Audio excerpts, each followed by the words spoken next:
Hello friends, welcome back to my channel. My name is Amelia and today we're going to be doing another, I guess I'm going to call this sort of, not really a series, but like type of video. I think I'm going to call it read and review, which is essentially exactly what it sounds like. We do like a mini reading vlog section at the beginning where I read the book and then we do a more in-depth review. I've done a few videos like this already. I've done 3 of the secret projects and I also did Murtagh. So I'm hoping to do more of these this year, definitely focusing on new releases, which is what I've done so far, but also potentially expanding into other books that are just new to me.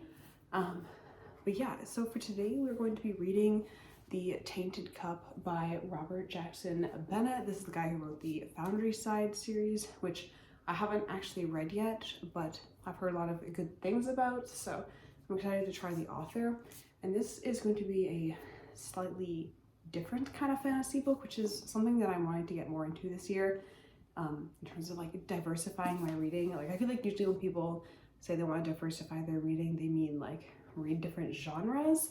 I'm not specifically looking to get outside of fantasy. I just love fantasy, but there are like different subgenres within fantasy that I would like to get into. I feel like I read a lot of like, I don't know, typical medieval inspired fantasy, like these kind of things, Wheel of Time, that kind of thing.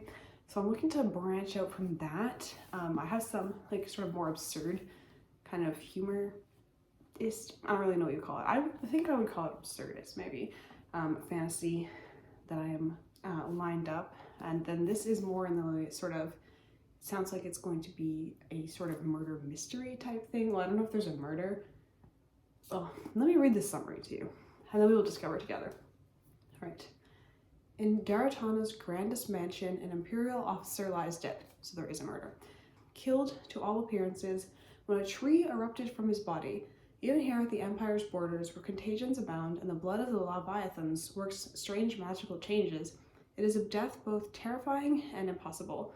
Assigned to investigate is Anna Dolabra, I don't know if I said that right, a detective whose reputation for brilliance is matched only by her eccentricities. Rumor has it that she always wears a blindfold and can solve impossible cases without stepping outside the walls of her home. At her side is her new assistant, Dinios Call, magically altered in ways that make him the perfect aid to Anna's brilliance. Din is at turns scandalized, perplexed, and infuriated by his new superior, but as the two close in on a mastermind and Adam makes out one startling deduction after the next, he realizes that she is, indeed, the Empire's greatest detective, and wonders how long he can keep his own secrets safe from her piercing intellect. So, yeah, it sounds very interesting. We got a murder going on, we got some interesting sounding characters, and yeah, I feel like that is kind of all we have to say about the book and the plan. I'm gonna read the book, do a little bit of vlogging on the way so you can see my sort of live reactions, I guess, and then we'll talk about it more in depth at the end, what my opinion is, and whether or not you should pick this book up. Let's go. All right, I just finished chapter 1, so that brings us up to page 26. And so far we've just kind of gone to the crime scene and looked around, talked to our witnesses. Some things to note: we appear to have a sort of Roman-inspired empire going on with like the rankings and stuff. So far, even though it hasn't been very long, we have a lot of new sort of concepts and world-building things going on, so that's interesting. And I also discovered that somewhere it says Shadow of the Leviathan Book 1. So I was definitely under the impression that this was going to be a standalone, but apparently we are going to have a series in this world, which I assume will just kind of follow these characters as they investigate different crimes. There might be an overarching theme. I don't really know yet. The tone kind of makes me feel like a mix between Brandon Sanderson, which like the kind of casual sort of style, and then a little bit of Agatha Christie, but I think that's just mostly because that's really the only other like murder mystery I've kind of read where, you know, you're like presenting the evidence and that kind of thing. So yeah, I think I'm probably just thinking of her because of the genre, but I don't know, we shall see as we go on. So far, like I said, it is interesting. I'm at 26 pages. It is about 400 pages. So that is a good start. Well, that is chapter 1 of the Tainted Cup.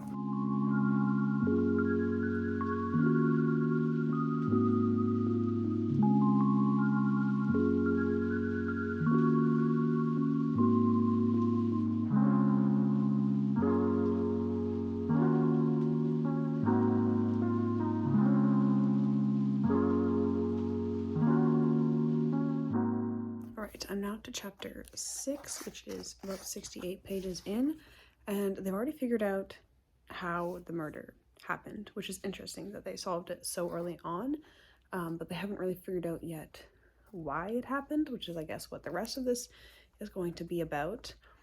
So we've met our other investigator character.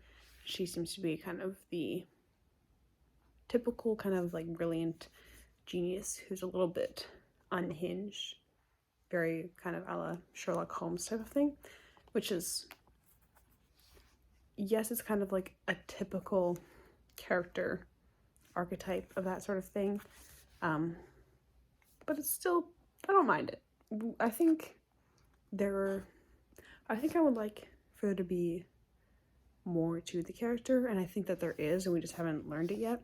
But yeah, if she is just kind of like that brilliant mad genius kind of thing, I don't think that would be super interesting, but from the sounds of it, like from the blurb on the back, there'll be more to her that we'll discover as we go. And then Din, who is the she's like her assistant, he's the one whose point of view we're getting the story from.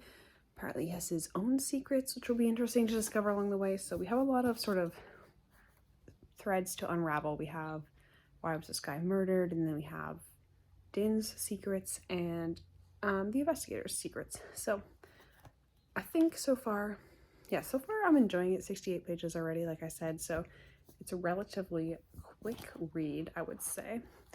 And I like the way that the whole like murder thing played out. Like, I guess just with the amount of evidence that we had seen, and then the way that they put it together made sense. It wasn't like a reach or anything. But yeah, I'm enjoying learning more about the world and the characters, and I'm going to continue on. I didn't like guess how the murder had happened exactly, but also I think it's kind of hard to guess when a bunch of it depends on like world building that you don't necessarily have all of the information for, and it still hasn't like resolved who was really behind the whole thing. Yeah, so yeah, I'm going to continue reading this, and yeah, those are my thoughts so far.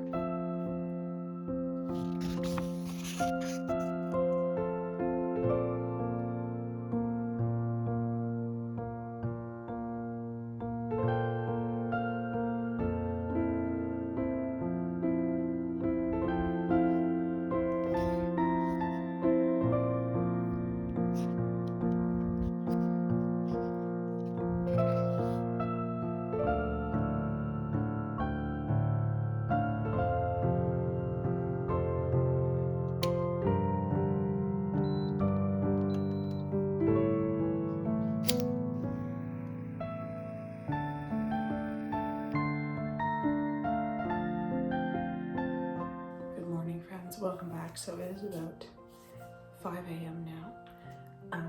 My sleep schedule was kind of all messed up because my partner is working 3 a.m. shifts, so I've just been going to bed really early, so I'm awake now. But I made it up to chapter 22 yesterday. That's around page 200, and there was like a little part where I was a little worried about this, but since we've arrived at our second location, there's been more mystery things happening again, more detective-y things, which I am happy about, because for a bit I was worried that like we solved the first thing like so quickly. I was like, okay, what are we gonna do for the rest of the book? It's probably gonna be really fast to solve this other part, and then we're gonna get into all this like politics and all this stuff, and which just would be fine, but this is definitely more marketed as like the kind of detective-y aspect, so I was hoping that we wouldn't lose that, and it seems like we are still keeping it. We've been doing some more detected. There are also like the elements of the politics and stuff, but they're definitely sort of a background thing, and they're mostly relevant as to how they might pertain to the murder, which has escalated to murders, by the way. I don't think that's spoilers. But yeah, so I'm continuing to enjoy it. The one thing that I'm kind of like a little iffy on at the moment is the main character. Okay, so there's like this huge system of like graphs and alterations that they make that essentially like they can give you like certain like kind of like powers, but more like strengths or whatever. Our main character has altered that so that he can like remember everything that he sees like perfectly.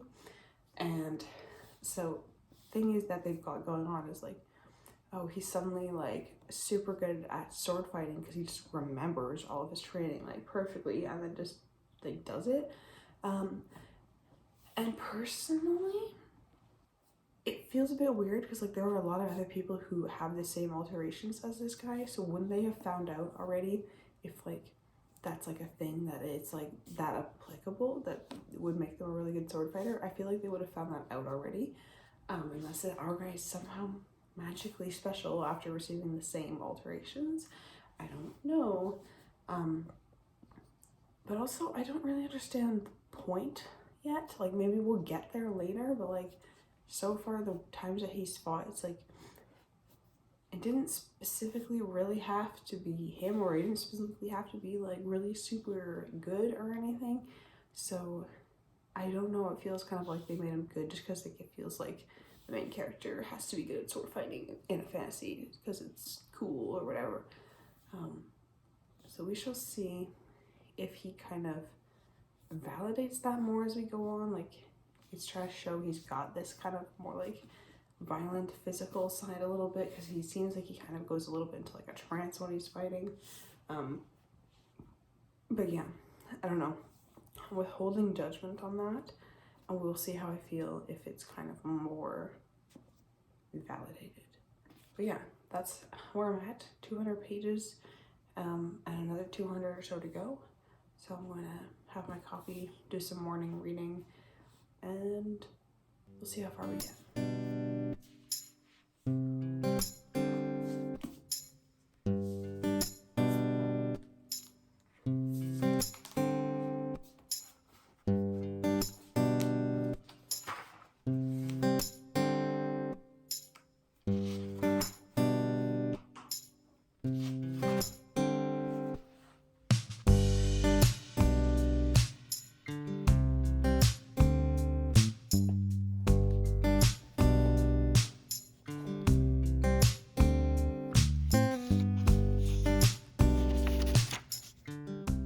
So a while later, as you can see, it's no longer entirely pitch black outside, and I have about 80 pages remaining of this.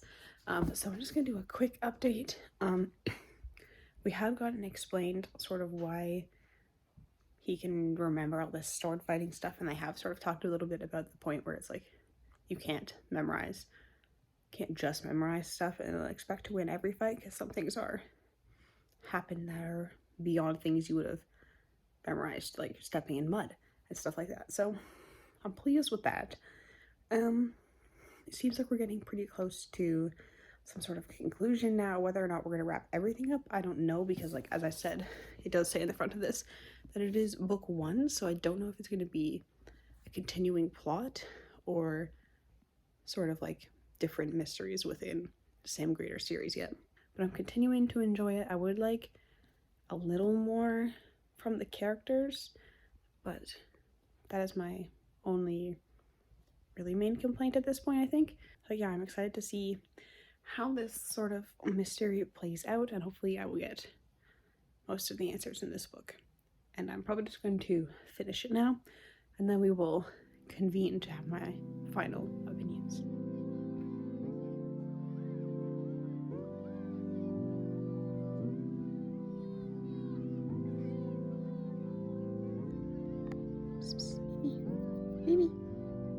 Alright friends, welcome back. We have reached the end of the read portion of this read and review for The Tainted Cup by Robert Jackson Bennet.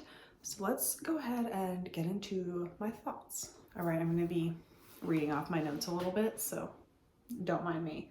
But I'm also sharing the chair with my cat. There she is. So if it looks like I'm sitting weird, it's because I'm trying not to crush her. All right, so I think I'm going to give this book 4 stars. It was a murder mystery that meets fantasy in a way that I felt was really interesting. Oh god, the cat's yelling at me now. What, Mimi?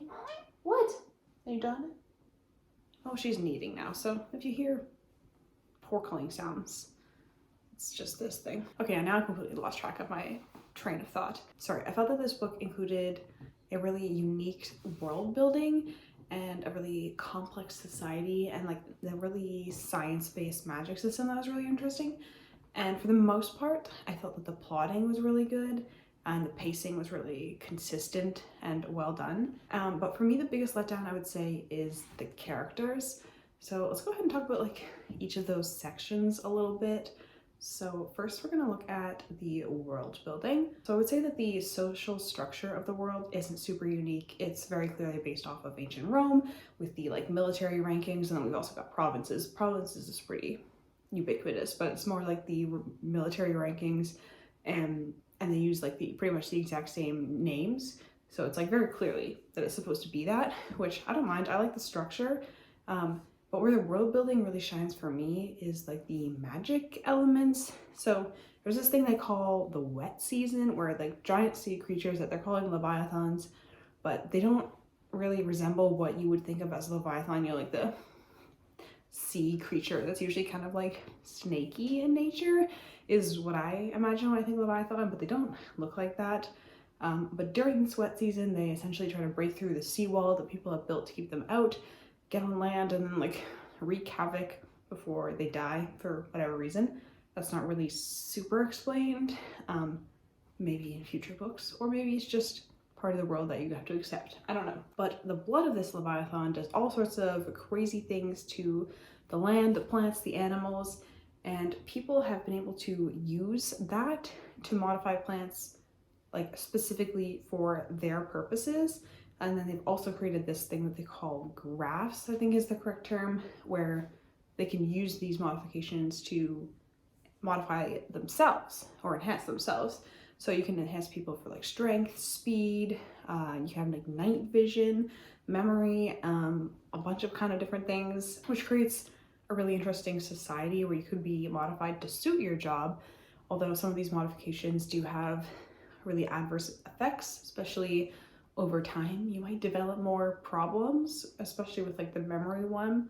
It's like you can never forget things, even if they're like traumatic, and just like a buildup of memories, I guess. And like your brain's not meant to work that way. And as I said, I really enjoyed the uniqueness of this. I also felt that it was really well thought out and thorough in terms of like how these things work, how they interact with each other, and like the negative effects as well as the positive, and just like the effect that having something like this would have on your society.